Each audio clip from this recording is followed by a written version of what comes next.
నమస్తే, నేను Madhavi Siddham. Welcome to health care. Knee replacement సర్జరీలో రోబోటిక్ నీ రీప్లేస్మెంట్ సర్జరీ అనేది చాలా కామన్గా వింటుంటాం. ఒకప్పుడు రోబోటిక్ హిప్ రీప్లేస్మెంట్ సర్జరీ సాధ్యం కాదు అనేవాళ్ళు nowadays robotic hip replacement surgery కూడా చేయగలుగుతున్నారు.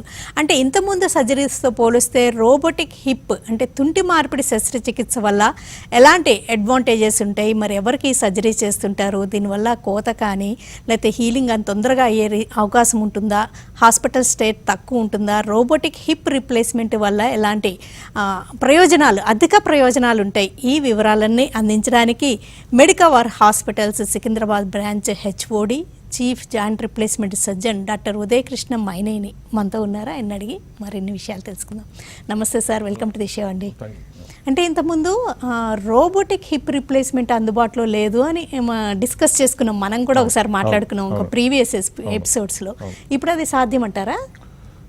రోబోటిక్ హిప్ రిప్లేస్మెంట్ అనేది యాక్చువల్గా చెప్పాలంటే నీ రిప్లేస్మెంట్ ముందు నుంచి హిప్పే స్టార్ట్ అయిందండి. ఫస్ట్ రోబోటిక్ నీ ఒకటి అండ్ పార్షల్ నీ రిప్లేస్మెంట్ అంటే హాఫ్ పార్షల్ నీ రిప్లేస్మెంట్ అనేది ఈ రెండు ఫస్ట్ రోబోటిక్ పద్ధతి ద్వారా స్టార్ట్ చేశారు.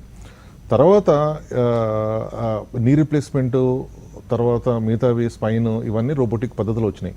ఫస్ట్ రోబోటిక్ ఆర్థోపెడిక్స్లో మనకి ఫస్ట్ ప్రయోజనం ఉండేదే హిప్ రిప్లేస్మెంట్ గురించి. ఎందుకంటే హిప్ రిప్లేస్మెంట్ అనేది కొంచెం కాంప్లెక్స్ ప్రొసీజర్ అది. ఎందుకంటే కొన్ని నిమిషాల్లో కొన్ని డిసిషన్స్ అనేది కొంచెం క్రిటికల్ సిచ్యువేషన్స్లో మనం తీసుకోవాలి.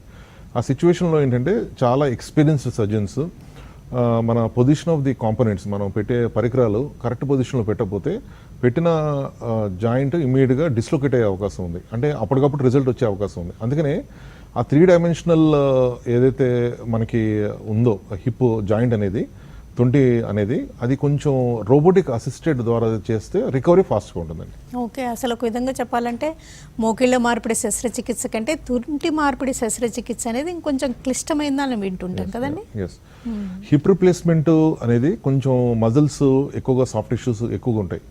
కాకపోతే మేము ఈ పద్ధతిలో అంటే మజిల్స్ ఎక్కువగా కట్ చేయకుండా వేరే పద్ధతిలో అంటే మినిమల్ సాఫ్ట్ టిష్యూ డ్యామేజ్తోని అంటే మజిల్స్ ఏం కట్ చేయకుండా ఇంటర్ మస్కులర్ ప్లేన్తో అంటే మనకి యాంటీరియర్ అప్రోచ్ అనే ఒక అప్రోచ్తో పాటు మినీ పోస్టీరియర్ అప్రోచ్తో పాటు అండ్ రోబోటిక్ సహాయంతో మనకి ఎటువంటి మెయిన్ ఇంపార్టెంట్ స్ట్రక్చర్స్ ఎటువంటి సాఫ్ట్ టిష్యూ డ్యామేజ్ చేయకుండా మనం పేషెంట్కి సర్జరీ చేస్తున్నాం.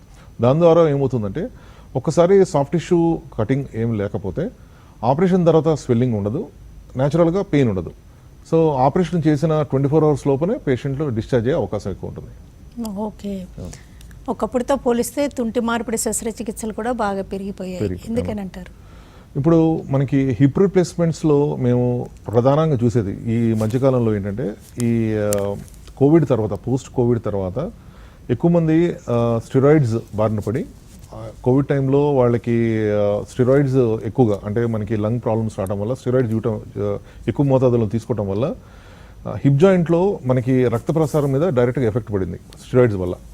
అదే కాకుండా కొంతమంది స్టెరాయిడ్స్ వేరే వేరే డిఫరెంట్ కాజెస్తో యూజ్ చేస్తున్నారు. ఒకటేమో కొంచెం మెడికల్ ఇష్యూస్ ఆస్తమా రిలేటెడ్ కొంతమంది స్టెరాయిడ్స్ యూజ్ చేస్తారు దీర్ఘకాలికంగా. రెండోదేమో మనకి స్కిన్ కండిషన్స్ స్కిన్ కండిషన్స్లో కొన్ని స్టెరాయిడ్స్ యూజ్ చేస్తుంటారు. మూడోదేమో కొంత ఇన్ఫ్లమేటరీ ఆర్థరైటిస్ అంటే రొమటాలజీ ప్రాబ్లంతో కానివ్వండి, ఎస్ఎల్ఈ సిస్టమిక్ లూపస్ ఎరిథమెటస్ అంటే స్కిన్ ప్రాబ్లమ్స్ ఉన్న వాళ్ళ చాలా మందికి ఏంటంటే అన్మానిటర్డ్ అంటే మనకి మానిటరింగ్ లేకుండా స్టెరాయిడ్స్ ఎక్కువ మోతాదులను తీసుకోవడం వల్ల మనకి ఆల్రెడీ బాగా తక్కువ ఉన్న బ్లడ్ సప్లై ఏదైతే హిప్ తొంటి మీద బ్లడ్ సప్లై ఉన్నదో అది డైరెక్ట్గా స్టెరాయిడ్స్ దాని మీద ఎఫెక్ట్ పడి మనకి ఎవాస్కులర్ నెక్రోసిస్ అనే ప్రాబ్లంతో వస్తున్నారు. వాళ్ళకి ఎర్లీ స్టేజ్లో కనుక రికగ్నైజ్ చేసుకుంటే ఇమీడియట్గా మనకి సింపుల్ మెడికేషన్స్తో రికవర్ చేసే అవకాశం ఉంది. అన్ఫార్చునేట్గా ఏమవుతుందంటే వాళ్ళకి తొంటి ప్రాబ్లం నుంచి స్పైన్ ప్రాబ్లము లేదా మోకాళ్ళ నొప్పితో రకరకాల డాక్టర్స్ దగ్గర వెళ్ళేసరికి వాళ్ళ మన దగ్గరికి వచ్చేసరికి కొంచెం అడ్వాన్స్ స్టేజ్లో రావడం వల్ల మేము హిప్ రిప్లేస్మెంట్ అనేది ఆఫర్ చేస్తున్నాం. కోవిడ్ ఎఫెక్ట్ అప్పుడు వాడిన స్టెరాయిడ్స్ ఎఫెక్ట్ ఇంకా ఉందంటారా? ఇప్పుడు కూడా చూస్తున్నారా? ఎస్, ఎందుకంటే ఇప్పుడు ఒకసారి మనకి immediate effect and late effects అంటామండి. ఏదైనా సరే ఇమీడియట్గా వచ్చే ఎఫెక్ట్స్ ఏంటంటే ఇప్పుడు కోవిడ్ తర్వాత కొన్ని కాంప్లికేషన్స్ వచ్చినాయి, అంటే వాస్కులర్ ప్రాబ్లమ్స్, కార్డియక్ ప్రాబ్లమ్స్, రకరకాల ప్రాబ్లమ్స్ వచ్చినాయి. లంగ్ ఫైబ్రోసిస్ అంటాం, అట్లా ప్రాబ్లమ్స్ వచ్చినాయి. కానీ ఈ మన బాడీ ఇమ్యూనిటీ బట్టి కూడా రిజల్ట్స్ వస్తున్నాయండి. ఇప్పుడు చాలామందికి ఇమ్యూనిటీ కనుక చాలా స్ట్రాంగ్గా ఉన్నా కొంతమందికి స్టెరాయిడ్స్ మోతాదును తీసుకున్నా సరే వాళ్ళకి ఎఫెక్ట్ కాలేదు. ఎవరైతే కొంచెం ఇమ్యూనో కాంప్రమైజ్డ్, అంటే కోవిడ్ టైంలో కొంత బాగా ఇమ్యూన్ రెసిస్టెన్స్ బాగా తక్కువ ఉంది, చాలామంది ఆల్మోస్ట్ వెంటిలేటర్ పొజిషన్లోకి వెళ్ళారు, కొంతమంది వెంటిలేటర్లో ఉండి కూడా ఉన్నారు, వాళ్ళకి అనుకున్న మోతాదు కన్నా ఎక్కువ తీసుకున్నప్పుడు వాళ్ళకి ఇమీడియట్గా ఎఫెక్ట్స్, అంటే కోవిడ్ తర్వాత 1-2 years తర్వాత ఎఫెక్ట్ వచ్చింది. కానీ ఎవరైతే ఇమ్యూన్ రెసిస్టెన్స్ ఉన్నా అప్పుడు ఆ టైంలో స్టెరాయిడ్స్ యూజ్ చేసుకుని తర్వాత దీర్ఘకాలికంగా కొంత స్టెరాయిడ్స్ తగ్గించలేక అదర్ మెడికల్ కండిషన్స్ ఉండడం వల్ల వాళ్ళకి ఇప్పుడిప్పుడు స్లోగా వస్తున్నాయండి ఎఫెక్ట్స్. తింటిలో కూడా పెయిన్ ఉండడం, రెస్ట్లెస్నెస్ ఉండడం, లేకపోతే నడవడం ఇబ్బందిగా ఉండడం, ఇలాంటి సిమ్టమ్స్తోనే ప్రజెంట్ అవుతారా? యా, హిప్ పెయిన్ అనేది మనకి వెరీ ప్రికేరియస్, అంటే మనకి బ్లడ్ సప్లై డ్యామేజ్ అయినప్పుడు హిప్ రిప్లేస్మెంట్ మేము సజెస్ట్ చేసే ముందు ఫస్ట్ స్పైన్ ఒకటి, నీ ఒకటి, రెండు క్రిటికల్గా ఎవాల్యుయేట్ చేస్తామండి. ఎందుకంటే clinical examination is very important. Patient వచ్చినప్పుడు యాక్చువల్గా వచ్చేది స్పైన్ ప్రాబ్లంతో వస్తున్నాడా, లేకపోతే నీ ప్రాబ్లంతో వస్తున్నాడా, లేకపోతే హిప్ ప్రాబ్లంతో వస్తున్నారని చూసుకోవాలి. ఎందుకంటే ఈ స్పైన్, నీ అండ్ హిప్ ఒకటే మనకి నర్వ్ సప్లైస్, అంటే మనకి రక్త ప్రసారం కానీ బ్లడ్ సప్లైస్, నర్వ్ సప్లైస్ కామన్గా కొంతమందికి వస్తూ ఉంటారు. ఒకసారి స్పైన్ సంబంధించిన వాళ్ళకి ఒక 6 నెలలు 8 నెలలు స్పైన్ ట్రీట్మెంట్ తీసుకుంటారు, కానీ యాక్చువల్గా వాళ్ళ హిప్ ప్రాబ్లం ఉంటుంది. సో అది మనకు మిస్ అయ్యి వచ్చేసరికి 6 నెలలు లేట్ అయిపోతుంది. కొంతమందికి నీ ప్రాబ్లం వస్తూ ఉంటారు, మనకి నీ ట్రీట్మెంట్ చేసుకుంటారు కానీ హిప్ మిస్ అవుతుంది. వాళ్ళకి 6 నెలలు ట్రీట్మెంట్ తీసుకునేసరికి హిప్ ప్రాబ్లం వచ్చేసరికి లేట్ అవుతుంది. Then will miss the real important time. ఒక్కోసారి వాళ్ళు ఇన్సిడెంటల్ ఫైండింగ్, ఒక్కోసారి స్పైన్ ప్రాబ్లంతో వచ్చినప్పుడు మేము ఎంఆర్ఐ స్పైన్తో పాటు హిప్ కూడా స్క్రీనింగ్ చేయమని చెప్తాం. ఎందుకంటే కొంత హిప్లో కూడా ఏమైనా ఎర్లీగా ఏమైనా పికప్, అంటే హిప్లో జాయింట్లో ఏమైనా ప్రాబ్లం ఉన్నా పికప్ చేసే అవకాశం ఉంది. ఆ టైంలో మనకి ఎర్లీగా పికప్ చేసుకుంటే సింపుల్ మెడికేషన్స్తో ట్రీట్మెంట్ చేసి పంపించే అవకాశం ఉంది. ఓకే, హిప్ ప్రాబ్లమ్స్కి ఎంఆర్ఐ మస్టా, ఎక్స్రేలో తెలుస్తుంది అంటారా? ఇప్పుడు అర్లీ స్టేజ్లో మనకి హిప్ పెయిన్ క్లినికల్ ఎగ్జామినేషన్లో మనకి హిప్ మూమెంట్స్ బాగా పెయిన్ఫుల్గా ఉన్నాయి, కొంత కింద కూర్చోవటం కానీ మెట్లు ఎక్కేటప్పుడు కొంత డిఫికల్టీ ఉంది, స్క్వాటింగ్ ఇండియన్ టాయిలెట్స్లో కూర్చున్నప్పుడు డిఫికల్టీగా కూర్చున్నప్పుడు డెఫినెట్గా బేసిక్ ఇన్వెస్టిగేషన్ అనేది హిప్ ఎక్స్రే. తర్వాత క్లినికల్గా వాళ్ళు తీసుకున్న హిస్టరీ బట్టి మీరు అంతకుముందు కోవిడ్ అటాక్ అయిందా, స్టెరాయిడ్స్ ఏమైనా యూజ్ చేస్తారా, ఇంకేమైనా మెడికల్ కండిషన్స్ ఉన్నాయో అని ఎవాల్యుయేట్ చేస్తాం. సో ఒకసారి ఎక్స్రేలో స్పష్టంగా నీట్గా ఎక్స్రేలో కనుక కొంత డౌట్ఫుల్ ఉంది అనుకుంటే వీల్ సజెస్ట్ ఫర్ ఎంఆర్ఐ. ఎందుకంటే ఎక్స్రేలో కనుక ఎర్లీ స్టేజ్లో ఉంది అనుకుంటే ఎక్స్రేలో పికప్ కాదండి. సో మనకు కావాల్సింది ఏంటంటే ఎర్లీ స్టేజ్లో డౌట్ఫుల్గా క్లినికల్గా కొంచెం డౌట్ఫుల్గా ఉంది అనుకుంటే ఎందుకైనా బెస్ట్ అని ఎంఆర్ఐ తీస్తాం. ఎంఆర్ఐ కనుక మనకి స్టేజ్ 1 స్టేజ్ 2లో ఉంది అనుకుంటే డెఫినెట్లీ మెడికల్ ట్రీట్మెంట్ సింపుల్ మెడికేషన్స్తో, ఇప్పుడు వచ్చిన అడ్వాన్స్ ట్రీట్మెంట్ మెడికేషన్స్తో వితిన్ 6 monthsలో ఏవియన్ ప్రాబ్లం కూడా తగ్గించే అవకాశం ఉంది. ఎవరికైనా ఆస్టియో ఆర్థరైటిస్ తోటి మోకీల అరుగుదలకు గురవుతుందంటే ఇనిషియల్ స్టేజెస్లో మీరు కొన్ని రకాల ఎక్సర్సైజెస్ అవి ప్రయత్నించమని, కొన్ని రకాల మెడిసిన్స్, మరి అట్లానే హిప్కి కూడా ఏమన్నా ఉంటాయా? హిప్కి కూడా ఎర్లీ స్టేజ్లో ఏమైనా ఆర్థరైటిస్ మొదలవుతుందంటే వాళ్ళ యాక్టివిటీ లైఫ్ స్టైల్ కంపల్సరీగా మేము యాక్టివ్గా పెట్టుకోమని చెప్తామండి. ఎందుకంటే ఒకసారి వాళ్ళ పెయిన్తో కానివ్వండి, లేకపోతే ఒక్కోసారి కొంత యాక్టివిటీ లేక ఒకే పొజిషన్లో కూర్చుంటే ఉన్న సమస్య పెరిగే అవకాశం ఉంది తప్ప తగ్గదు. వాళ్ళకి యాక్టివ్గా ఉండడానికి మోస్ట్ ఇంపార్టెంట్ థింగ్ ఏంటంటే వాళ్ళు బేసిక్ వాకింగ్, అట్లీస్ట్ ఒక 1-2 kilometers వాకింగ్ చేయగలరు లేదా ఫస్ట్ చూస్తాం. రెండోదేమో కొంత యాక్టివ్గా, అంటే యంగ్స్టర్స్ ఉన్నవాళ్ళు, అంటే 25 to 45 ఆ ఏజ్లో ఉన్న వాళ్ళకి swimming will suggest them to do it. Cycling is the basic form of exercises, అంతే తప్ప ఇంకా అడిషనల్ ఎక్సర్సైజ్ ఏమి ఉండదు. సపోజ్ హిప్లో పెథాలజీ, అంటే హిప్లో ప్రాబ్లం అని తెలిసిన తర్వాత దానికి సంబంధించిన విటమిన్ డి, కాల్షియంతో పాటు ద అదర్ మెడికేషన్స్ ఏమైనా ఆస్టియోపోరోసిస్ ఉందో అది కూడా చూసుకొని దానికి సంబంధించిన ట్రీట్మెంట్ ఇచ్చుకుంటూ ఫిజియోథెరపీ మేము అడ్వైస్ చేస్తామండి. ఒక విధంగా చూస్తే కొంతవరకు మోకేలు మార్పిడి శస్త్రచికిత్స అనేది ఉమెన్లో ఎక్కువ చూస్తుంటామండి, హిప్ మెన్లో ఎక్కువ అంటారా? హిప్లో మోస్ట్లీ మీరు చెప్పినట్టు మెన్లో కూడా ఫస్ట్లో ఒకప్పుడు చూసేవాళ్ళం. ఎందుకంటే smoking and alcohol and other కొంత చెడు అలవాట్లు ఏవైతే ఉన్నాయో ఎక్కువగా మగవాళ్ళు చూడటం వల్ల ఆల్కహాల్ కన్నా smoking is directly related to the avascular necrosis of hip ప్రాబ్లమ్స్కి డైరెక్ట్గా స్మోకింగ్ డైరెక్ట్గా రిలేషన్ ఉంది. ఎందుకంటే స్మోకింగ్ కెఫీన్ కానీ ఇవన్నీ సిజేషన్, అంటే మనకి బ్లడ్ సప్లై హిప్ మీద డైరెక్ట్ పడే అవకాశం ఉంది. అందుకని లాంగ్ టైమ్ స్మోకర్స్ ఉన్న వాళ్ళకి కూడా లంగ్తో పాటు మేము అదర్ ఇన్వెస్టిగేషన్స్ హిప్ కూడా ఇన్వాల్వ్ చేసి చూసి డెఫినెట్గా అది తగ్గించమని చెప్తాం, కాషన్ చేస్తాం. రేపు ఫ్యూచర్లో మీకు జాయింట్ రిప్లేస్మెంట్ పడే అవకాశం ఉంది, మీరు కొంచెం లైఫ్ స్టైల్ మార్చుకోండి అని చెప్తా ఉంటాం. అది కాకుండా మెడికల్ కండిషన్స్, డయాబెటీస్ కానివ్వండి, మిగతా ఓవర్ వెయిట్ ఉన్న, లేకపోతే వాళ్ళకి ఇంకా మెడికల్ ఏమైనా హిస్టరీస్ ఏమైనా ఉన్నాయో, రొమటైడ్ ఆర్థరైటిస్, యూరిక్ యాసిడ్ పెరగడం వల్ల, లేకపోతే ఎస్ఎల్ఈ అంటే మెడికల్ ఇష్యూస్ ఏమైనా ఉన్నా అవన్నీ జాగ్రత్తగా కంట్రోల్లో పెట్టుకొని ఒక ఆర్థోపెడిక్ కానీ రుమటాలజిస్ట్ కానీ వాళ్ళ పర్యవేక్షణలో డోసు జాగ్రత్తగా ట్యాంపర్ చేసుకుంటా, అంటే తగ్గించుకుంటా జాగ్రత్తగా మానిటర్ చేసుకోమని చెప్తూ ఉంటాం. ఓకే, కీళ్ళ అరుగుదల సమస్య ఉంది, మోకాలు మార్పిడి శస్త్రచికిత్సకు గురవుతున్నారంటే వాళ్ళలో స్లోగా హిప్లో కూడా కీళ్ళు అరుగుతున్నాయి అని అనుకోవాల్సి ఉంటుందా? అందరికీ అవసరం లేదండి. హిప్ అనేది it's a very complex joint. అందరికీ మోకాళ్ళు మీద ఏదైతే మనకి వెయిట్ పడి అరుగుతున్నాయో హిప్లో అంత ఉండదు. ఎందుకంటే మోకాల్లో ఏంటంటే it's a more weight bearing joint than hip. So ఒక్కోసారి ఒబేసిటీ ఏదైతే మనం అనుకున్నామో, ఒబేసిటీ కానీ మిగతా మెడికల్ ఇష్యూస్ ఉన్నప్పుడు యాక్టివిటీ లేక అది డైరెక్ట్ ఎఫెక్ట్ ఉంది knee joints more than hip. హిప్లో ఏంటంటే బేసికల్గా వెరీ ఫర్గేబుల్, బాగా కొంత అన్లెస్ అంటిల్ ట్రామా, అంటే చిన్నప్పుడు దెబ్బలు తగిలినప్పుడు నెగ్లెక్ట్ చేయడం వల్ల, ఇట్లా నేను చెప్పినప్పుడు స్టెరాయిడ్ యూజ్ చేయడం వల్ల, లేదా అదర్ మెడికల్ కండిషన్ ఎఫెక్ట్ అవుతుంది తప్ప హిప్లో చాలా తక్కువ చూస్తాం ప్రాబ్లం.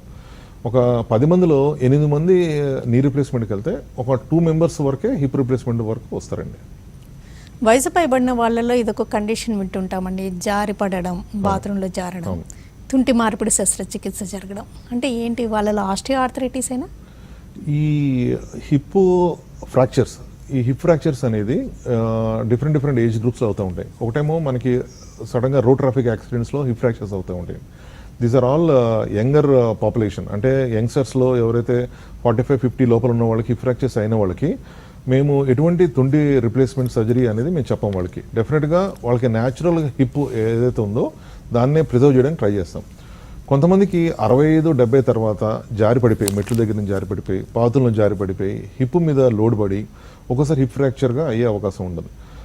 ఆ టైంలో వాళ్ళకి ఒక్కసారిగా మనకి ఆస్టియోపోరోసిస్తో పాటు మెడికల్ కండిషన్స్, కొంతమంది షుగర్స్ ఉంటాయి, కొంతమందికి కార్డియక్ ప్రాబ్లమ్స్ ఉంటాయి, కొంతమందికి రీసెంట్గా స్ట్రోక్ వచ్చి ఉంటుంది, లేకపోతే పార్కిన్సన్స్ అనేది, లేకపోతే డయాలసిస్ మీద ఉంటారు. రకరకాల కారణాల వల్ల బోన్స్ ఆల్రెడీ స్వతహాగా వీక్ ఉంటాయి. సో నార్మల్ ఫ్రాక్చర్ కన్నా, అంటే నార్మల్ వెలాసిటీ ఆఫ్ ఇంజురీ కన్నా వాళ్ళ చిన్న దెబ్బకి, జస్ట్ బాత్రూంలో చిన్న స్లిప్ అయ్యి పడిపోవటం వల్ల ఫ్రాక్చర్ అయ్యే అవకాశం ఉంది. వాళ్ళకి మేము సజెస్ట్ చేసేది ఏంటంటే వాళ్ళకి ఖచ్చితంగా మిగతా స్పెషాలిటీస్తో పాటు ఆర్థోపెడిక్ సర్జన్స్తో కలిసి సింపుల్ టెస్ట్, ఎక్స్రేస్తో పాటు బిఎండి టెస్టులు చేయించుకొని రేపు ఫ్యూచర్ అసెస్మెంట్ రిస్క్ రేషియో అంటాం, అంటే మనకి రేపు ఫ్యూచర్లో ఫ్రాక్చర్ ఎంత ప్రాబబిలిటీ ఉన్నదో మన జాగ్రత్తగా గమనించి వాళ్ళకి ప్రివెన్షన్ ఏ జాగ్రత్తలు తీసుకోవాలని చెప్తాం. సింపుల్ ఏంటంటే చేతిలో కర్ర పెట్టము, లేకపోతే మిగతా ప్రికాషన్స్, మోకాలు కనుక నొప్పి ఉంటే మోకాలకి నీ బ్రేస్ ఇవ్వటము, పడకుండా జాగ్రత్తలు తీసుకోమని ఖచ్చితంగా చెప్తూ ఉంటాం. ఒకసారి అంటే నేను నీది ఎక్కువగా జరుగుతూ ఉంటాయి కాబట్టి కంపేర్ చేస్తూ అడుగుతూ ఉన్నానండి. నీ రిప్లేస్మెంట్ అయితే అవసరమైతే 2 ఒకటేసారిగా బయోలేటరల్గా రోబోటిక్ నీ రిప్లేస్మెంట్స్ గురించి విన్నామండి. అట్లానే హిప్ కూడా చేయగలరా 2 ఒకటేసారి? హిప్లో కూడా మేము we are doing since long time అండి. ఇది మనకి రోబోటిక్ పద్ధతి ద్వారా ఏమవుతుందంటే ఒక్కోసారి కన్వెన్షనల్ పద్ధతిలో 3 డైమెన్షనల్ ఇమేజ్ మనకి ఏదైతే మన పొజిషన్ ఆఫ్ ఇంప్లాంట్స్ ఏదైతే పెడతామో అది అసెస్మెంట్కి కొన్ని నిమిషాలకు ఒక్కోసారి ఎక్కువ టైం పట్టచ్చు. దానివల్ల ఏమవుతుందంటే మనకి ఆ assessment error of judgment less than 0 మనకి చూసుకోవాలండి. ఒక్కోసారి ఏమవుతుందంటే మనకి పెట్టిన తొంటి మనకి సరిగా లేదు అనుకుంటే అప్పటికప్పుడు మార్చడం చేయటం, ఇమీడియట్గా కరెక్ట్ పొజిషన్లో పెట్టడం చేయడం జరుగుతుంది. రోబోటిక్ అసిస్టెడ్ వచ్చిన తర్వాత మనకి every patient scanning, city scanning మేము యుఎస్ పంపిస్తాం. ఒక 1 డే ముందు పంపించి అక్కడ ఉన్న అసెస్మెంట్ ఒక్కొక్క సైజ్ ఆఫ్ ది ఇంప్లాంట్స్ దాన్ని కరెక్ట్గా తీసుకొని మేము అనలైజ్ చేసి ఆపరేషన్ ముందే మనకి ఆపరేషన్ ఏ సైజులో పెట్టాలో అనేది మనకి ముందే ఇన్ఫర్మేషన్ వచ్చేస్తుంది. సో దట్ ఆ ఇంప్లాంట్స్ అని మనకి ముందే వచ్చేస్తాయి. సో మనకి ఎప్పుడైతే ఇన్ఫర్మేషన్ మనకి ముందే ఆపరేషన్ ముందే ఇన్ఫర్మేషన్ ఉందో ఇట్స్ ఈజీ ఆపరేషన్ అప్పుడు ఇదే ఇంప్లాంట్ సైజ్ మనం పెట్టే అవకాశం ఉంటుంది. ఒకప్పుడు కన్వెన్షనల్లో ఏమవుతుందంటే ఒక ఇంప్లాంట్ పెట్టిన తర్వాత ఒక్కోసారి మనకి టెంప్లేటింగ్ అంటాం, అంటే ఆపరేషన్ ముందు అంటే మనకు మాన్యువల్గా మనకున్న ఎక్స్పీరియన్స్ బట్టి మనం అమర్చాలి. ఇప్పుడు ఎప్పుడైతే రోబోటిక్ పద్ధతిలో సిటీ స్కాన్ తీయటం వల్ల మనకి ఆల్రెడీ ఇంప్లాంట్ సైజ్ ముందుండటం వల్ల ఆపరేషన్ చేసేటప్పుడు రెండు ఒకటేసారి చేయగలుగుతున్నాం, ప్రొవైడెడ్ పేషెంట్ ఫిట్నెస్ ఓకే, అంటే పర్ఫెక్ట్ ఇది గా ఒక ఉన్నారంటే 1 వీక్ ముందు డిసైడ్ అవ్వడం అలా ఉంటుందా? ఆపరేషన్ అండి. అంటే ఆ సిటీ స్కాన్ తీసి వాళ్ళకి ఏ సైజ్ ఇంప్లాంట్ కావాలి అవన్నీ. వాళ్ళకి 48 అవర్స్ టైం పడుతుంది. ఎందుకంటే ఒక్కొక్క స్కానింగ్ అనలైజ్ చేయాలి అంటే సపోజ్ ఈ రోజు మనకి వచ్చాడు పేషెంట్, మండేకి will give him date for surgery. ఒక 24 to 48 అవర్స్ అనాలిసిస్ పడుతుంది. బట్టి వాళ్ళు చేసుకున్న తర్వాత వాళ్ళకి ఆ సైజ్ ఏదైతే ఉందో మనకి ముందే తెలుస్తుంది. పేషెంట్కి మేము ముందే చెప్తాం పలానా సైజు ఇంత సైజు వేస్తున్నామని, వాళ్ళు కూడా చాలా కంఫర్టబుల్గా ఉంటుంది. తన 3D ఇమేజ్ల ద్వారా రోబోటిక్ అసిస్టెడ్ ద్వారా ఎగ్జాక్ట్ మ్యాచింగ్ సైజ్ పేషెంట్కి ఏదైతే న్యాచురల్గా ఫిట్ అవ్వాల్సిన సైజ్ ఏదైతుందో ఎగ్జాక్ట్ మ్యాచింగ్ ఉండటం వల్ల దాని ఇంప్లాంట్ లైఫ్ లాంగ్ మనకి పనిచేసే అవకాశం ఉంటుంది. ఒకవైపు తుంటి మార్పిడి శస్త్రచికిత్స జరిగింది అంటే అదర్ సైడ్ కూడా రిస్క్ ఉన్నట్టేనా? ఇప్పుడు హిప్లో చాలా తక్కువ కాజెస్, ఏది మనకి రెండు ఒకటేసారి అరిగిపోవటం. ఎట్లా మోకాళ్ళు ఎట్లా అరిగిపోతాయండి, మనకి హిప్లో ఏంటంటే ఒక్కోసారి ఒక సైడ్ ఎక్కువ అరుగుతుంది, ఒక సైడ్ తక్కువ అరగచ్చు. ఒక్కోసారి ఒక సైడ్ ఎక్కువ డ్యామేజ్ కానప్పుడు కొంత వేరే పద్ధతిలో ఐదర్ మెడికల్ ట్రీట్మెంట్లో కానివ్వండి లేకపోతే డీకంప్రెషన్ పద్ధతిలో కానీ ఆ హిప్ ఒరిజినల్ లైఫ్ని సేవ్ చేయడానికి ట్రై చేస్తాం. అన్ఫార్చునేట్లీ పేషెంట్లు మనకి 6 నెలలు లేదా 1 year 2 years తర్వాత మన దగ్గర హిప్ రిప్లేస్మెంట్ ఆల్మోస్ట్ నడవలేని పొజిషన్లో వచ్చినప్పుడు వాళ్ళకి హిప్ రిప్లేస్మెంట్ ఆఫర్ చేస్తాం. ఒక్కోసారి ఒక సైడ్ కంప్లీట్గా నార్మల్ ఉంటుంది, దానికి ఎటువంటి ట్రీట్మెంట్ ఏం అవసరం ఉండదు. ఇంకోసారి ఒక సైడే చేస్తాము, చేసిన తర్వాత మరుసటి రోజు అంటే ఈ రోజు చేస్తే నెక్స్ట్ డే నడిపేయటం, సేమ్ డే డిశ్చార్జ్ చేయటం. దాని ద్వారా పేషెంట్ హ్యాపీగా ఉంటారు, ఫ్యూచర్లో మనతో ఫాలోఅప్లో ఉంటారు. ఒక్కోసారి రెండు సైడ్లు డ్యామేజ్ ఈక్వల్గా వస్తారు, ఎందుకంటే ఫైనాన్షియల్ కన్స్టెంట్స్ కానివ్వండి లేకపోతే అంతకుముందు నెగ్లెక్టెడ్ ట్రీట్మెంట్ వల్ల కానివ్వండి. దానివల్ల ఏమవుతుందంటే మీరు చేసిన ట్రీట్మెంట్కి ఒకేసారి పేషెంట్ ఫిట్నెస్ ఉంటే రెండు ఒకటిసారి చేసి పంపిస్తున్నాం. సో దట్ సేమ్ టైం మాకు అనస్థీషియా టైం కానివ్వండి పేషెంట్ కూడా కంఫర్ట్ ఎక్కువగా ఉంటుంది.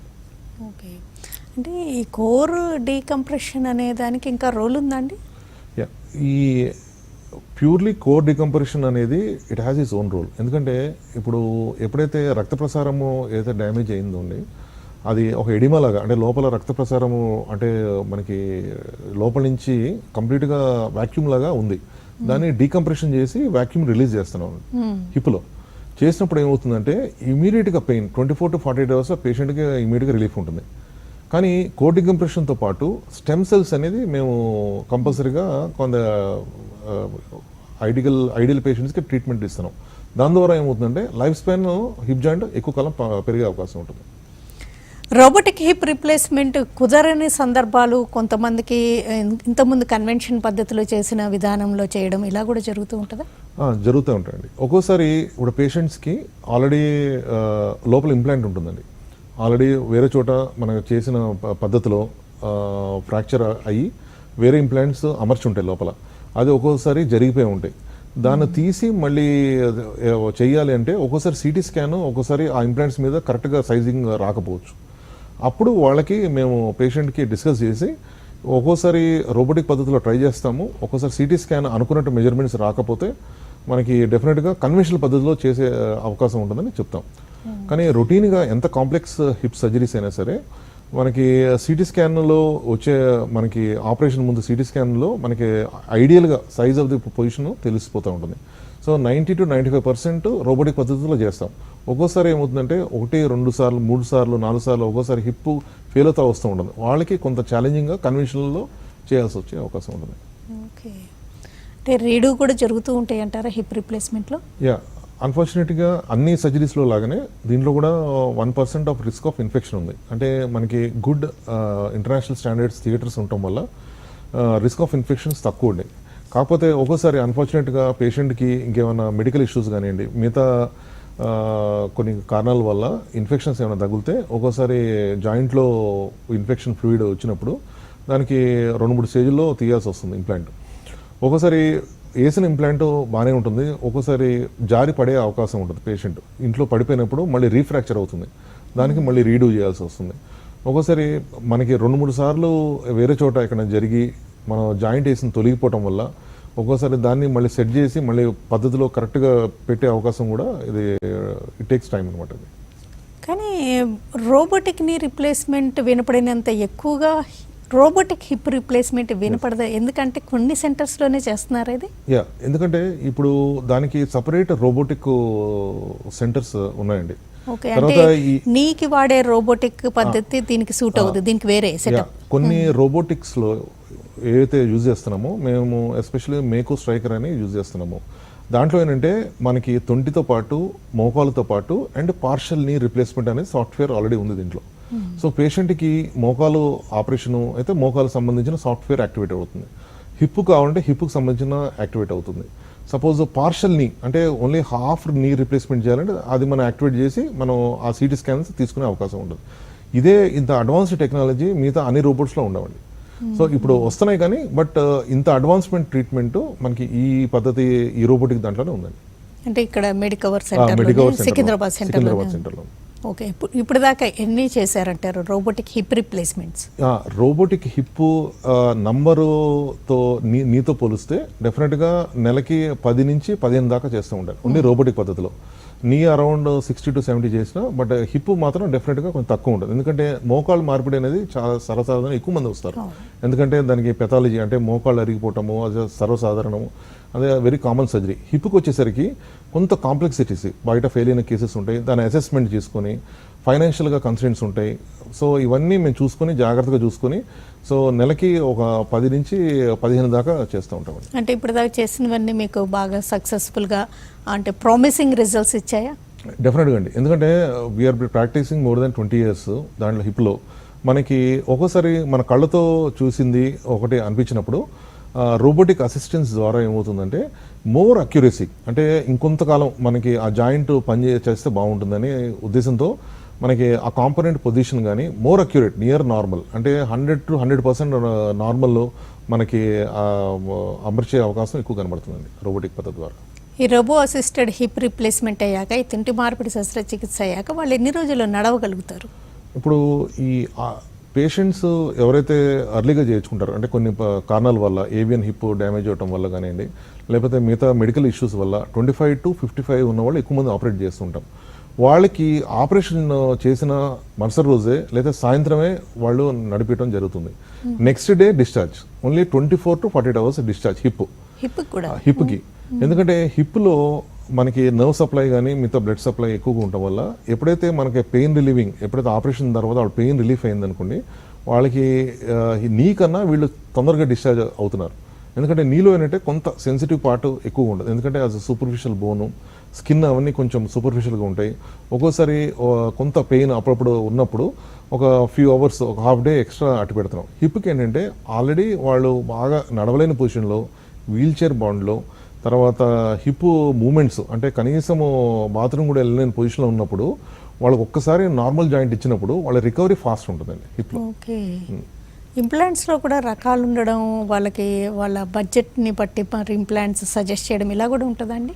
మాకు తెలిసినంత వరకు we always use imported joints అండి. ఏదైతే ఉందో ఐదర్ యంగ్స్టర్స్ కానివ్వండి, కొంత యంగ్ ఏజ్లో చేసిన వాళ్ళు కానివ్వండి, లేదా ఎల్డర్లీ అబౌవ్ 75-80 వాళ్ళు రీప్లేస్మెంట్ చేసిన వాళ్ళకి మేము always we prefer imported joints, ఎక్కువ కాలం పనిచేసేది అండ్ బాగా అంటే హై క్వాలిటీ జాయింట్స్ వేసి అండ్ సిరామిక్ అనే పద్ధతిలో వాళ్ళు అమరుస్తాం. సో దట్ మనకి దాంట్లో ఫ్రిక్షన్ సర్ఫేస్ తక్కువ ఉండి ఆల్మోస్ట్ న్యాచురల్ జాయింట్ లాగా ఉంటుందండి. ఓకే, తర్వాత వాళ్ళు ఒక 1.5-2 monthsలో అన్ని యాక్టివిటీస్ చేయగలరంటారా? యా హిప్ రీప్లేస్మెంట్ చేసిన వాళ్ళ అపోహలు ఏంటంటే చేసుకున్న తర్వాత లైఫ్ లాంగ్ నేను ఏం చేయలేను అన్న అపోహలు ఉంటాయి. వాళ్ళకి మేము సజెస్ట్ చేసింది ఏంటంటే 2-3 months తర్వాత జిమ్ విత్ వెయిట్స్, స్విమ్మింగ్ చేయటము, సైక్లింగ్ చేయటము, కింద కూర్చోటము. చాలా మంది అపోహలు అంటే హిప్ రీప్లేస్మెంట్ తర్వాత కింద కూర్చోవచ్చా అని అడుగుతారు ఫస్ట్. సో చాలా మంది ఇండియన్ టాయిలెట్ కూడా కూర్చొని ఫ్రీగా ఉండొచ్చు, అది ప్రాబ్లం కాదు. సైక్లింగ్ చేయొచ్చా అని అడుగుతూ ఉంటారు, సైక్లింగ్ ఫ్రీగా చేసుకోవచ్చు, స్విమ్మింగ్ చేసుకోవచ్చు, అన్నీ చేసుకోవచ్చు. ట్రెక్కింగ్, కొంతమంది యంగ్స్టర్స్ వాళ్ళు కొంతమంది వేరే చోటుకి వెళ్ళినప్పుడు ట్రెక్కింగ్ చేసుకొచ్చేస్తారు అని అంటారు. ట్రెక్కింగ్ కానీ ఇవన్నీ చేసుకోవచ్చు, ప్రొవైడెడ్ మనం చెప్పిన జాగ్రత్త తీసుకుంటే ఇట్ బి గుడ్. ఓకేనండి డాక్టర్ ఉదయకృష్ణ మైనేని గారు. Thank you. తుంటి మార్పిడి శస్త్రచికిత్స ఎప్పుడు జరుగుతుంటుంది, ఏ సిమ్టమ్స్ ఉన్నప్పుడు తప్పనిసరిగా ఆలోచించాలి. నవడేస్ తుంటి మార్పిడి శస్త్రచికిత్సను కూడా రోబోటిక్ పద్ధతిలో చేయగలుగుతున్నారంటూ, అది మెడికవర్ సికింద్రాబాద్ బ్రాంచ్లో సక్సెస్ఫుల్గా చాలా చేశారంటూ, అండ్ దీనిలో పెట్టే ఇంప్లాంట్స్ గురించి, తర్వాత వాళ్ళ లైఫ్ స్టైల్ గురించి, అండ్ వాళ్ళ లైఫ్లో ఎంత ఈజీగా అన్ని పనులు చేసుకోగలరో తెలియజేసినందుకు థ్యాంక్స్ అలాట్ అండి. ఇది వాళ్ళ health care. Keep watching TV5.